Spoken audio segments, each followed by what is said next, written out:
Buenas tardes y muchas gracias por estar aquí en una charla más de Ciencia con Chocolate en el MOE. Hoy vamos a hablar de un tema que creo que nos preocupa a todos, que todos hemos oído el problema que significan los plásticos y la contaminación por plásticos, y dentro un poco de la filosofía del ciclo de charlas, pues más que de problemas queremos hablar de soluciones.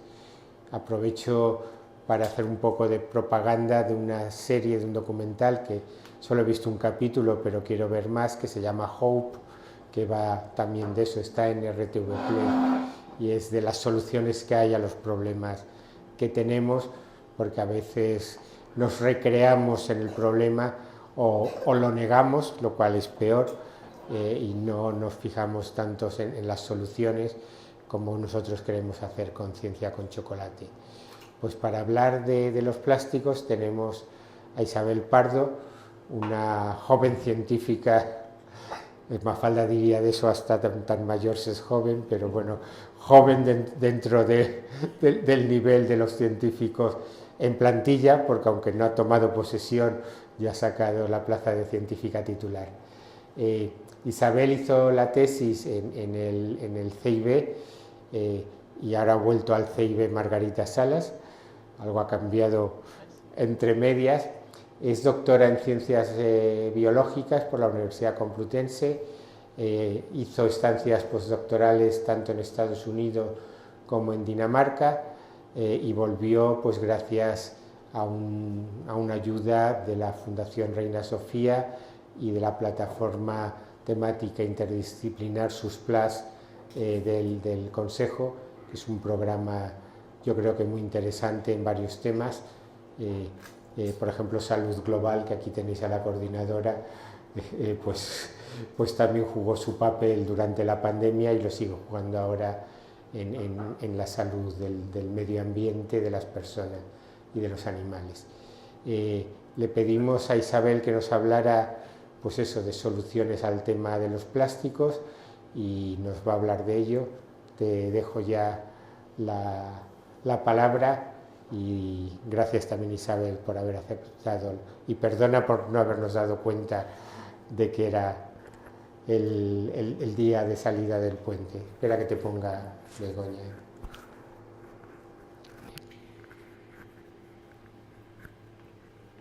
Aquí quizás. Pero en el otro lado, porque si no se queda debajo de la sola. Tienes que coger esto también. Bueno, ¿está grabando? Sí. ¿Aquí va bien? Sí. ¿A esta altura? Ahí está bien. Y esto póntelo si quieres en el bolsillo.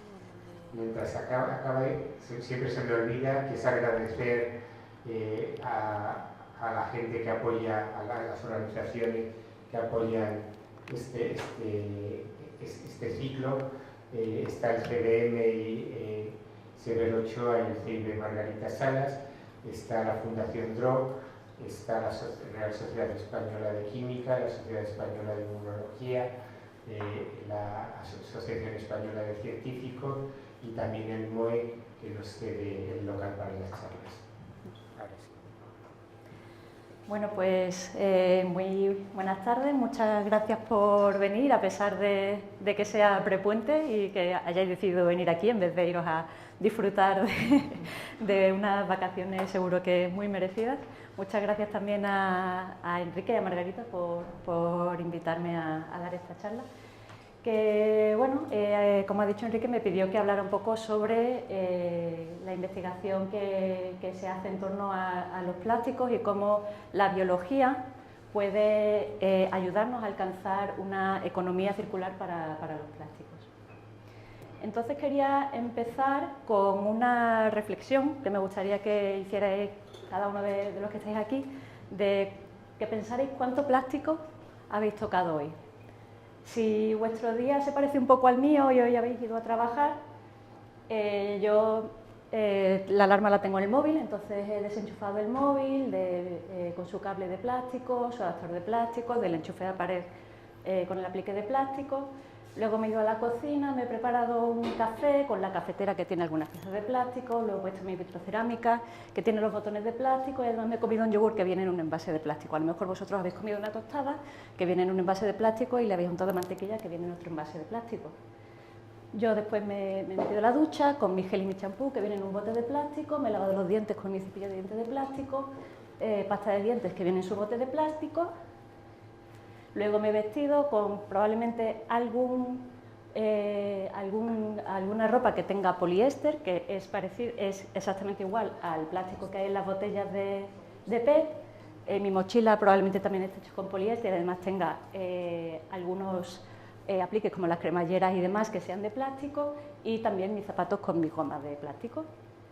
Luego, dependiendo de si viajáis en coche o en autobús, pues el salpicadero lleno de coche, el autobús también con sus botones de plástico, asientos de plástico. He llegado a la oficina con mi ordenador de plástico, mi teclado de plástico y mi silla con probablemente también poliéster y piezas de plástico. Y todavía son las 9:30 de la mañana, ¿vale? Entonces, realmente los plásticos se han vuelto una parte esencial de nuestro día a día. Pongo aquí el cartel de un documental que salió en 2009, que vi en el Festival de Cine Europeo de Sevilla, ahí cuando estaba en la carrera, que se llamaba Plastic Planet. Entonces reflejaba un poco cómo los plásticos se han convertido en una parte que está presente en nuestras vidas, en todos los aspectos, y una de las cosas que me llamó la atención de este documental es que iban viajando por el mundo y preguntándole a distintas familias, pidiéndoles que sacaran dentro de su casa todo lo que tenían que contenía plástico. Y obviamente pues la reacción general era que se sorprendían de la cantidad de plástico que hay en casa, ¿no? Y que realmente no somos conscientes.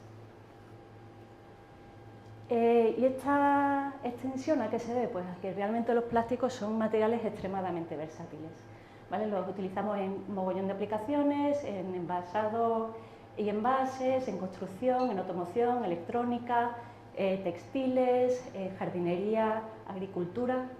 Y esto se debe a las ventajas que presentan. Son materiales muy ligeros, entonces eso presenta una ventaja, por ejemplo, en cuanto a transporte frente a otros materiales como puedan ser el vidrio o el aluminio.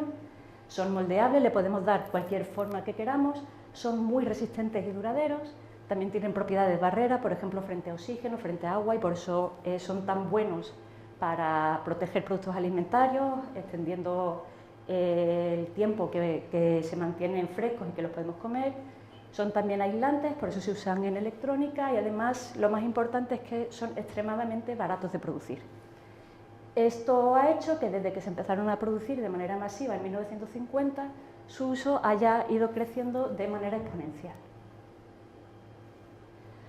En este trabajo, que se publicó en Science en 2017, hicieron una recopilación, una estimación de todo el plástico que se había producido en la historia desde 1950 a 2015. Y calculaban que se habían producido unos 8.300 millones de toneladas de plástico. A día de hoy se estima que ya puede ser unos 10.000, 12.000 millones de toneladas. Y esto ha llevado a que se estén acumulando en el medio ambiente 6.300 millones de toneladas de residuos de plástico, ya que de todo el plástico que se ha producido en la historia, solo un 9% ha sido reciclado, un 12% se ha incinerado y el resto, como digo, está en vertederos o se han vertido al medio ambiente de manera descontrolada. Si sumamos esta producción masiva de plásticos, este modelo de consumo lineal, a lo resistentes que son, pues se dan los problemas, ¿no?, que ya todos conocemos, de la acumulación de los plásticos en el medio ambiente, que podemos encontrarlos en tierras de cultivo, en el mar, en ríos, en todas partes. Estos son, digamos, los impactos más visibles de esa vida lineal de plástico y esa gestión inadecuada de los residuos al final de su vida útil. Pero hay otros que no son tan visibles. Por ejemplo, está la contribución de los plásticos al cambio climático. Ahora mismo se estima que la producción de plástico es responsable de aproximadamente el 6-8% del consumo de recursos fósiles y de un 2-3% de las emisiones de gases de efecto invernadero, y se espera que para 2060 estos números se dupliquen. Como podéis ver en ese gráfico, la mayor parte de gases de efecto invernadero que se generan se dan en la fase de producción. Otro problema bien conocido es la ingesta por fauna salvaje.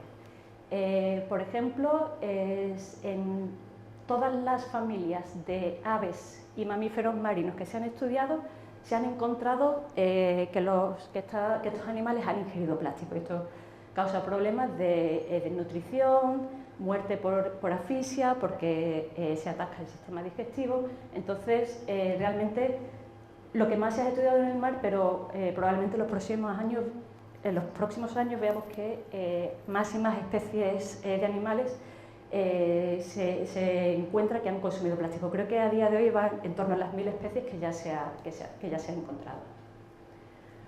Otro problema que seguro que os suena es la generación de micro y nanoplásticos. Esto se debe a que los plásticos permanecen en el ambiente durante mucho tiempo y debido a la erosión se van degradando, empiezan más pequeñas y al hacerse cada vez más pequeños es más fácil que se dispersen. Entonces, plásticos se han encontrado prácticamente en todos los ambientes donde se han buscado. En el fondo del mar, en la superficie, en toda la columna de agua, en los ríos, suelos, campos de cultivo, incluso en la atmósfera se encuentran plásticos flotando y, obviamente, dentro de nuestros propios cuerpos también se encuentran microplásticos. Y asociada a esta liberación de microplásticos y a lo fácilmente que se dispersan, durante esta degradación, el principal problema, que es el que se piensa que es el principal causa de efectos de salud que puede tener los plásticos, es la liberación de aditivos tóxicos. A lo mejor os suenan algunos compuestos como el bifenol A o los phtalatos, que son aditivos que se añaden a los plásticos durante el proceso de producción y que pueden tener actividad de disrupción endocrina, entonces afectan negativamente al desarrollo sexual de niños y niñas. Pero para saber un poco más el problema causado por los plásticos y qué soluciones podemos aportar, lo primero que hay que definir es qué son los plásticos. Entonces, a nivel de materiales, la mayoría de plásticos a los que estamos acostumbrados son lo que se llaman termoplásticos. Estos son materiales que cuando se les aplica calor se vuelven moldeables y si se deja enfriar recobran un estado sólido y entonces mantienen la forma que se le ha dado, ¿vale? Y por eso son tan útiles en la industria. A nivel químico, ¿qué son los plásticos? Pues son polímeros, que los polímeros se dividen como compuestos que pueden ser tanto de origen natural o sintético, formada por la combinación de varias moléculas idénticas. A cada una de estas unidades o moléculas idénticas lo llamamos monómeros. Entonces, aquí podéis ver cuál es la composición de los plásticos más comunes, ¿vale? Están aquí el polietileno, polipropileno, el PVC, el poliestireno y el PET, el polietileno terftalato. Entre corchetes podéis ver cuál es la unidad molecular que se va repitiendo a lo largo de la cadena del polímero, que puede alcanzar normalmente entre las 100.000 unidades por cada cadena. En el caso del PET no es un único monómero, sino que son dos, que es el tereftalato y el etilenglicol. Entonces sería, para ser correcto, un copolímero. También os sonarán el concepto, la palabra de bioplásticos. Y esto puede llevar a un poco de confusión porque realmente los bioplásticos se llama casi a cualquier cosa que no sea un plástico convencional. Y engloba tanto a los plásticos que son biobasados, es decir, que tienen un origen biológico, como a los que son biodegradables, pero no necesariamente tienen por qué tener un origen biológico. Entonces, no todos los plásticos biobasados son biodegradables. Tenemos como ejemplo, a ver si esto funciona, los biobasados no biodegradables como el biopolietileno o el biopet, que químicamente son exactamente iguales al polietileno y al PET convencional, solo que constan de monómeros que se han obtenido de manera biológica, pero van a ser igualmente resistentes a la degradación. Tenemos otros que son biodegradables, pero están sintetizados a partir de compuestos que obtenemos también de recursos fósiles, como el PBAT, el PBS o la policaprolactona. Y en este cuadro de aquí está lo que nos interesa, que son los biodegradables y además biobasados. Algunos ejemplos que mencionaré más adelante: el poliláctico, el PHA, el polibutilensucinato, que si bien a día de hoy se obtiene sobre todo de manera de origen fósil, es teóricamente posible obtenerlo de manera biológica, lo que pasa que la capacidad de producción es muy limitada todavía, y también los derivados de minerales. Entonces, vuelvo a incidir, no todos los plásticos biobasados son biodegradables, ni todos los biodegradables son biobasados. Entrando un poco ya en el tema del reciclado, ¿qué tipo de plásticos se reciclan a día de hoy? Pues estos son, os sonarán quizás estos símbolos que aparecen en los envases definiendo el tipo de plástico que es. Entonces, lo que ocurre es que realmente no todos los plásticos se reciclan por igual. Hay unos que reciclamos muy bien, como son el PET y el polietileno de alta densidad. El polipropileno también lo reciclamos bien, pero depende un poco del tipo de producto que sea. Y luego los demás, a veces las bolsas de plástico se pueden reciclar, pero no es muy fácil. De hecho, en muchas plantas de reciclado se rechazan porque atascan la maquinaria que se usa para reciclar, y luego hay otros que ni siquiera se reciclan. El problema que hay, que algunos de los que más producimos a nivel mundial no se reciclan, ¿vale? Aquí también podéis ver que en 2023 ya se superaron las 400 millones de toneladas de producción anual. Esto es, para que os hagáis una idea, lo que se estima que pesaría toda la humanidad junta, ¿vale? Entonces, en un año estamos produciendo todo lo que pesa la humanidad. Y tan solo menos de un 9% es lo que podemos llamar circular, es decir, que sea reciclado o que sea producido de manera biológica, o incluso hay un muy pequeño porcentaje que ya es de captura de CO2. ¿Cómo se reciclan los plásticos a día de hoy? Pues el proceso que se usa principalmente es el reciclado mecánico. En este proceso de reciclado, lo primero que hay que hacer es separar los plásticos en función del tipo que sea, en función de este simbolito de aquí. ¿Por qué? Porque no podemos mezclar plásticos distintos a la hora de reciclar. Hago un inciso, sí se puede hacer, pero luego hay que compatibilizarlo y no suele ser para la misma aplicación que tenía originalmente. Por lo general, los plásticos se separan en función del tipo. Esto se puede hacer asistido por tecnologías basadas en luz y en espectroscopía. Los productos se muelen, se lavan, se trituran, se secan y se pasan a una extrusora. En la extrusora, ¿qué se hace? Se funden, se crean filamentos que luego se cortan, generando esta palabra que también nos sonará, los pellets, porque hubo un derrame de pellets en la costa de Galicia el año pasado. ¿Fue el año pasado? Creo que sí. Y estos plásticos luego ya estos pellets de plástico luego se envían a los fabricantes, que lo vuelven a fundir y le dan la forma que sea. ¿Cuál es el problema del reciclado mecánico? Que tiene ciertas limitaciones, principalmente dos. Como ya he dicho, una parte muy importante es que tiene que haber una separación. Entonces se tienen que clasificar por tipo de plástico. Esto ya hace que, por ejemplo, muchos de los plásticos que utilizamos para alimentación no se pueden usar, porque suelen ser materiales multicapa, que tienen distintas capas que le proporcionan esas propiedades barreras frente a oxígeno, frente a agua, etc.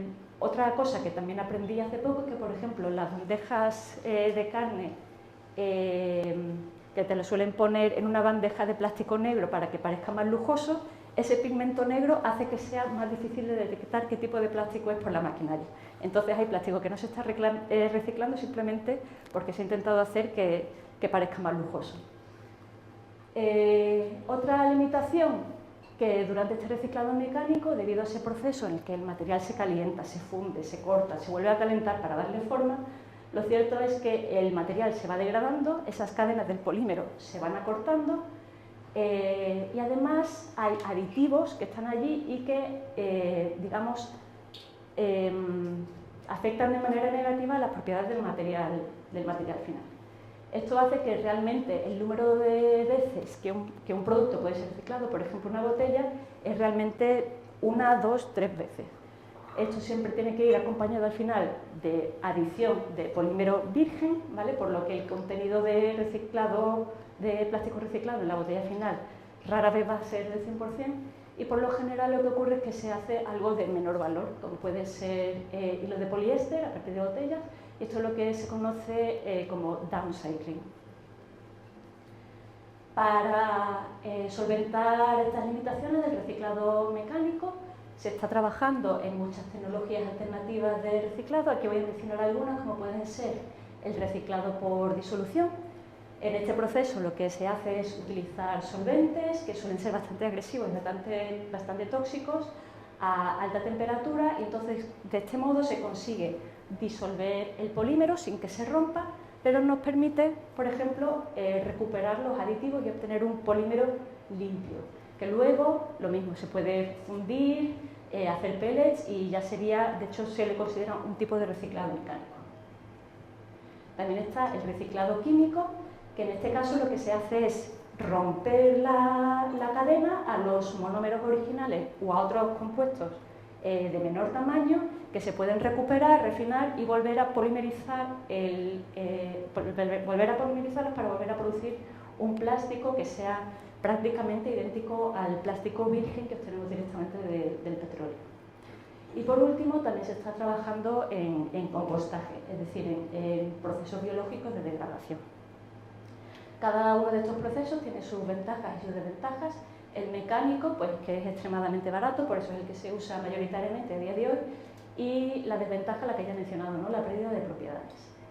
Por disolución, la ventaja es que podemos obtener un polímero limpio, sin aditivos, pero el problema es ese uso de solventes tóxicos, y que además al final también se va a tener que volver a fundir, se va a tratar con altas temperaturas, que va a hacer que el polímero se pueda ir degradando y vaya perdiendo propiedades. El reciclado químico, la ventaja que tiene es que en teoría es posible obtener un material que sea idéntico al plástico virgen. La desventaja que tiene es que son bastante costosos y además requieren un refinado, porque necesitamos recuperar esa molécula limpia, tenemos que separarla de la mezcla de moléculas que se pueden obtener para volver a sintetizar nuestro plástico.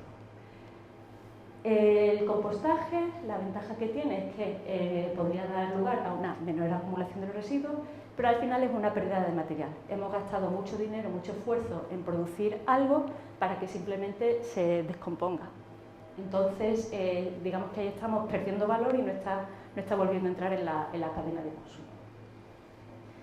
Entonces, entrando ya a lo que me dedico yo específicamente, es en cómo puede contribuir la biotecnología, concretamente la biotecnología microbiana, utilizando microorganismos, a intentar solventar algunos de estos problemas asociados a los plásticos. Voy a contar 3 ejemplos, que son el reciclado enzimático, la conversión de plásticos convencionales y la producción de bioplásticos.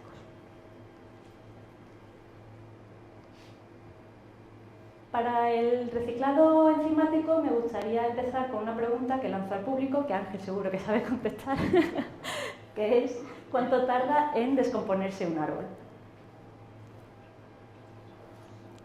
¿Alguien se anima?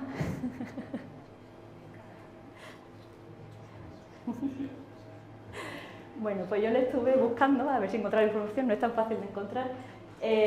Por ahí encontré que, digamos que en el bosque, porque también depende del ambiente, y dependiendo de la especie de árbol, puede tardar entre 50 y 150 años en descomponerse completamente un árbol, ¿vale? Y en esta descomposición juega un papel fundamental los microorganismos, ¿vale? Los microorganismos han desarrollado estrategias a lo largo de la evolución para ser capaces de degradar polímeros que son bastante complejos, que son bastante recalcitrantes, para utilizarlos como fuente de carbono y energía. Aquí muestro algunos ejemplos de polímeros naturales que aportan algún tipo de resistencia a los organismos que lo producen, como pueden ser la celulosa, la lignina que encontramos en la madera, el caucho o la quitina que está en el exoesqueleto de los artrópodos. ¿Y qué estrategias han desarrollado los microorganismos para ser capaces de degradar estos polímeros y alimentarse a base de ellos? Pues a lo largo de la evolución lo que han ido adquiriendo es una capacidad para secretar enzimas, que son proteínas capaces de llevar a cabo una reacción Estas enzimas actúan a modo de tijeras que van rompiendo el polímero a compuestos más pequeños que luego los microorganismos, incluyendo hongos y bacterias, pueden asimilar y utilizarlos como fuente de carbono y energía. Si queremos hacer una analogía con la capacidad de degradar un polímero recalcitrante natural con degradar un plástico, la naturaleza ha tardado unos 100 millones de años para aprender a degradar lignina, ¿vale? Desde que aparecieron las primeras plantas vasculares, que son las que empezaron a desarrollar la lignina, hasta que están los primeros registros de fósiles de hongos capaces de colonizar la madera, lo cual requiere romper ese polímero de lignina para poder acceder. Es gracias a esta versatilidad que tienen los microorganismos para para degradar distintos polímeros que se han encontrado algunas enzimas, algunas proteínas, incluso algunos organismos que son capaces de crecer sobre plásticos de degradar plásticos y utilizarlos como fuente para crecer. Este trabajo tuvo bastante impacto, se publicó en 2016 y describe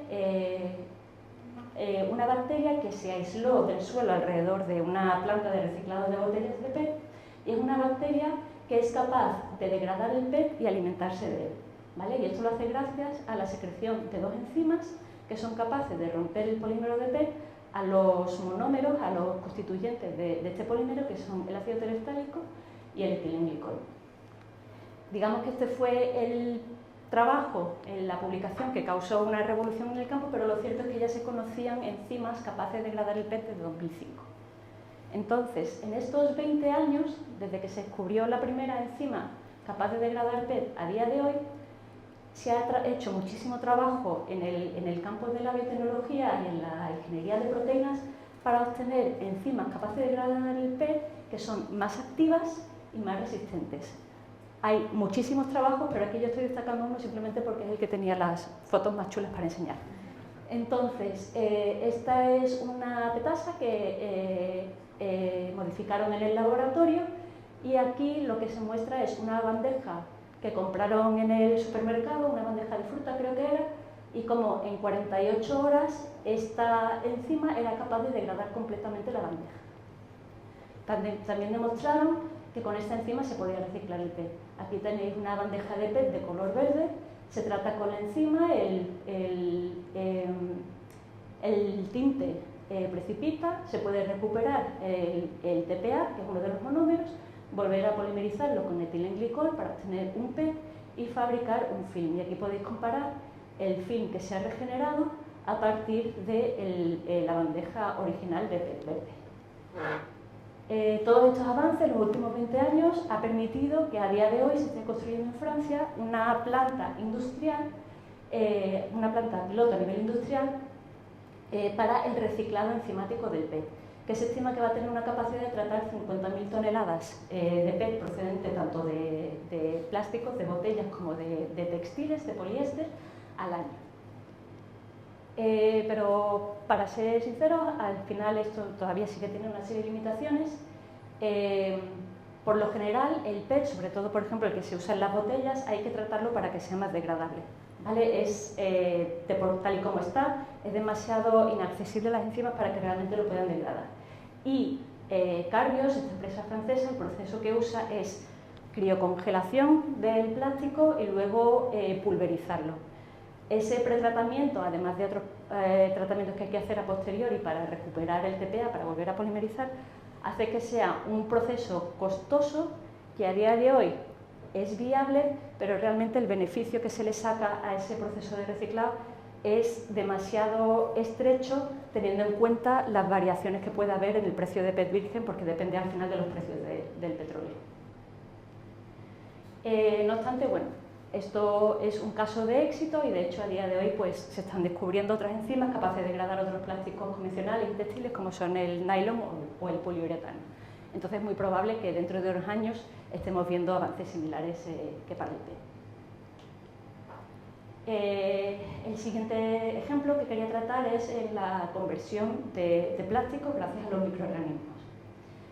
Y esto se basa en la capacidad que tienen los microorganismos, y aquí me voy a centrar un poco en las bacterias, que es con lo que trabajo yo más a día de hoy, que es la capacidad de las bacterias de actuar como embudos metabólicos. Es decir, son capaces de tomar una gran variedad de compuestos de distinta estructura química, llevarlo a unos pocos componentes del metabolismo central.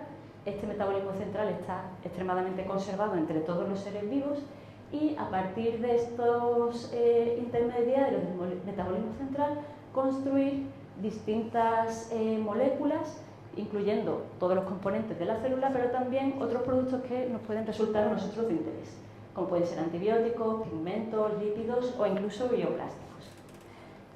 A modo de imagen gráfica podemos pensar en este metabolismo como piezas de Lego, ¿no? Tenemos moléculas complejas que los microorganismos son capaces de descomponer a los componentes básicos esenciales, y a partir de allí volver a construir cosas nuevas. Entonces en esto se basa la idea de poder valorizar plásticos. Gracias al conocimiento que se tiene ya de metabolismo de bacterias, sobre todo de algunas bacterias modelo con las que más se trabaja en el laboratorio, podemos emplear herramientas de ingeniería genética, ingeniería metabólica, para modificar el metabolismo de la célula, por ejemplo, para que sean capaces de adquirir, de utilizar nuevos sustratos como fuentes de carbono, incluyendo xenobióticos, como pueden ser los compuestos derivados de los plásticos. Podemos cortar rutas del metabolismo para producir intermediarios que nos interesen. Podemos eliminar rutas que compitan con el producto que nos interesa, eliminando la generación de productos secundarios, y podemos hacer productos completamente nuevos. En los últimos años ha habido muchísimos avances también en la conversión de PET. Aquí pongo algunos ejemplos. Por ejemplo, se han producido bioplásticos del tipo PHA, que son un polímero producido de manera natural por algunas bacterias y que tiene propiedades parecidas a los plásticos convencionales, poliuretanos biobasados, surfactantes, análogos al nylon pero biobasados, o incluso productos ya de bastante más valor añadido, como puede ser el licopeno, ¿no? Que es un pigmento, un antioxidante que se encuentra en el tomate, por ejemplo. También se está yendo un paso más allá. Esto es el caso del PET, que digamos que es el plástico fácil de degradar, pero se está yendo un poco más allá. Por ejemplo, en este trabajo se demostró que se podía convertir plásticos mixtos, que como mencioné anteriormente, los productos que contienen distintos tipos de plásticos por lo general suelen ser más difíciles de reciclar. Entonces, en este trabajo, mediante un proceso químico, se rompieron distintos productos basados en polietileno, poliestireno y PET a compuestos más pequeños, de bajo peso molecular, que una bacteria que se había modificado en el laboratorio podía convertir en un único producto de valor añadido. Entonces tenemos una mezcla de productos, nos ahorramos el tener que separar cada uno, y lo que hacemos es convertirlo en uno solo, ¿vale? En este caso eran productos que se pueden utilizar para la producción de bioplásticos, uno para un análogo al nylon y otro para PHA. Pero también se ha ido incluso más allá. En este trabajo que se publicó el año pasado, mezclaron restos de comida, restos de PET, tanto en plásticos como de textiles, restos de cartón, restos de poda. Lo trataron todo con un cóctel de enzimas que habían producido en el laboratorio, obteniendo compuestos más pequeños que, nuevamente, una bacteria tomaba toda esta mezcla y producía un único producto. Demostraron, por ejemplo, la producción de una proteína recombinante que se podía utilizar en farmacia, y también biopolímeros. La principal limitación de esto, pues que a día de hoy sigue siendo demostraciones a escala de laboratorio, y queda por ver si realmente esto es viable, ¿no? Si la inversión que hay que hacer para degradar todas estas mezclas, crecer el bicho, purificar todo, económicamente es un proceso que sea viable. Y ya para acabar, voy a hablar un poco de la producción de bioplásticos.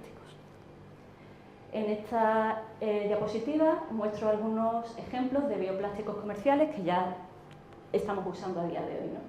Ya he mencionado el biopet y el biopolietileno, que al final lo que contienen es algunos compuestos obtenidos de manera biológica, pero que realmente químicamente son exactamente iguales que los derivados del petróleo e igual de recalcitrantes. Pero hay otros muchos,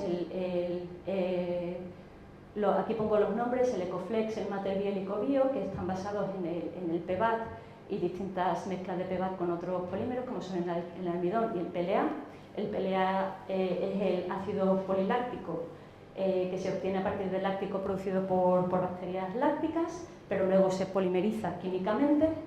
El polibutilenosucinato, que a día de hoy se produce con compuestos derivados del petróleo, pero también se podría obtener 100% de manera biológica. Y el PHA, que son polímeros producidos directamente ya por bacterias. He traído aquí algunos ejemplos de estos plásticos, lo podéis ir pasando por ahí. Por ejemplo, esto es una botella de PLA, que como podéis ver es prácticamente indistinguible de una de PET. Y aquí también algunos cubiertos que están hechos con el Materbi, que es una mezcla de almidón y PEBAT. Por aquí. Entonces podéis ver que realmente los bioplásticos son bastante versátiles. ¿Qué pasa? Que a día de hoy los bioplásticos suponen menos del 1% de los plásticos que hay en el mercado, ¿vale? Esta es la capacidad a nivel mundial que hay ahora de producción de bioplásticos, pero se sigue trabajando en obtener nuevos plásticos que se pueden introducir al mercado. Y aquí pues podemos utilizar distintos polímeros de base biológica. Podemos utilizar polímeros ya naturales que se produzcan como polímeros en la naturaleza, vegetales, animales y de origen bacteriano, o podemos producir precursores para luego sintetizar bioplásticos de manera química. Entonces aquí, por hacer un poco de publicidad a mi grupo, me voy a centrar, porque también hay muchísimo trabajo aquí, pero me voy a centrar en los principales materiales con los que estamos trabajando en mi grupo, dirigido por Ossi Prieto en el Centro de Investigaciones Biológicas, que es el grupo de biotecnología de polímeros. Principalmente estamos trabajando con tres tipos de compuestos que nos pueden servir para fabricar bioplásticos, que son la celulosa bacteriana, los polihidroxialcanoatos o PHA y concretamente la línea que he empezado yo en el grupo está centrado en la producción de ceras para la producción de bioplásticos. Nuestro grupo, sobre todo lo que está especializado históricamente desde sus inicios, es en la producción de polihidroxialcanoatos, que son polímeros que algunas bacterias producen de manera natural y es una fuente de reserva de carbono que tienen cuando hay algún desbalance nutricional. Entonces, estas bolas blancas que veis en el interior de la célula, esos son PHA, ¿vale? Es como una reserva de grasa. En función de la composición del polímero, de cuáles sean las unidades que se van a incorporar a ese polímero, los materiales pueden tener distintas propiedades, algunos que son más rígidos y quebradizos y cristalinos, y otros que son más flexibles, amorfos y que tienen baja permeabilidad. Entonces, algunas de las cosas que se hacen en el laboratorio es intentar ver distintas aplicaciones de este bioplástico. También he traído aquí algunas muestras de PHA producido en el laboratorio, ¿vale? Esto es bacterias que hemos crecido en el laboratorio y hemos extraído el PHA para que veáis la textura que tiene, sin más. Eso es simplemente extraído con un solvente y sin añadir nada más. Otro polímero con el que trabajamos es la celulosa bacteriana. Es exactamente igual que la celulosa producida por plantas, solo que por lo general es bastante más limpia. Hay algunas bacterias que lo producen, son por ejemplo las que podemos encontrar en la kombucha o en la madre del vinagre. Cuando nos aparece esta tapa en la superficie del vinagre, es esta bacteria produciendo celulosa, que a diferencia de los PHA, en vez de acumularse en el interior de la célula, lo van expulsando hacia afuera. Si lo miramos al microscopio electrónico, esta membrana de celulosa, podemos ver que son fibras, haces de estos polímeros de celulosa que se empaquetan de una forma muy cristalina, ¿vale? Y pues lo mismo, también estamos viendo qué productos se pueden hacer con esta celulosa, también combinándola con PHA para obtener, por ejemplo, aerogeles, films, etc. También he traído cosas de celulosa aquí. Esto es la celulosa producida en el cultivo de la bacteria, ¿vale? Simplemente lo recuperamos y lo limpiamos, esto ya no tiene bicho, se puede ir pasando por ahí. Y luego, cuando se seca, lo podemos secar o bien prensándolo, ¿vale? Esto es eso mismo, pero secado a alta temperatura. Este está un poco roto, porque es lo que solemos enseñar. Esto es si en vez de secarlo a alta temperatura, lo secamos a baja temperatura, lo liofilizamos. Entonces podéis ver el tipo de cosas que se pueden hacer con polímeros producidos por bacterias. Y luego ya, para terminar, en lo que estoy trabajando yo es, en vez de producir un biopolímero directamente, yo estoy trabajando con una bacteria que, Acinetobacter bailey, que lo que acumula de manera natural son ceras, ¿vale? Que son muy similares a otras ceras naturales, como las que se produce el aceite de ballena, el aceite de jojoba, o los que ya se utilizan en vez de los naturales, como la parafina mineral.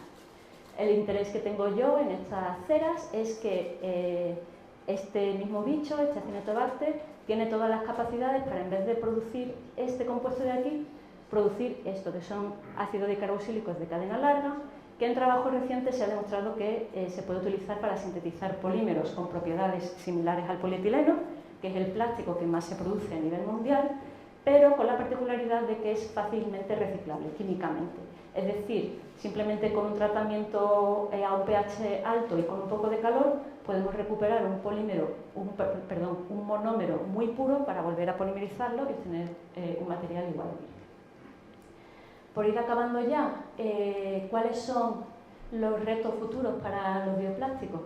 Pues principalmente la principal limitación es que necesitamos reducir los costes. Creo, no sé a quién se lo estaba comentando antes, pero se estima que producir bioplásticos ahora mismo es 10 veces más caro que producir plásticos basados en derivados del petróleo. Para reducir costes, ¿en qué nos estamos enfocando? Pues en producir bioplásticos a partir de residuos. A día de hoy los bioplásticos sobre todo se producen a partir de fuentes renovables, pero digamos que se usa glucosa, ¿no? Entonces estamos compitiendo en cuanto a terreno y a recursos con alimentación. Otro paso muy importante que hace que sean bastante costosos es la extracción, sobre todo en el caso, por ejemplo, de los PHA, que tenemos que romper la célula para recuperarlos, y en la purificación. Otra barrera que hay que superar es que tenemos que mejorar las propiedades. Por ahí os he pasado el pHA de cadena media, tal y como lo producimos en el laboratorio, pero para que tenga aplicación se tienen que añadir aditivos. Aquí tengo también otros productos hechos de PHA.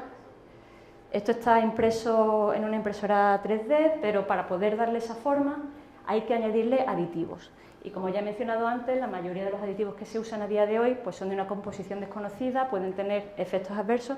Si estos bioplásticos los vamos a usar en aplicaciones de alimentación o van a acabar en el medio ambiente donde se pueden degradar, tenemos que estar muy seguros y seguras de que esos aditivos no vayan a ser tóxicos.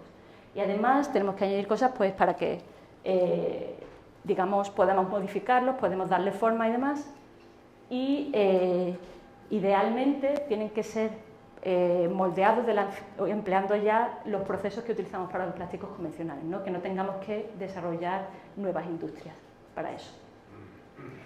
Y por supuesto, al final, ya lo he comentado al principio, si un bioplástico lo único que hace es degradarlo, estás invirtiendo un montón de dinero y tiempo en producir algo para que acabe como CO2 y polvo en el suelo, ¿no?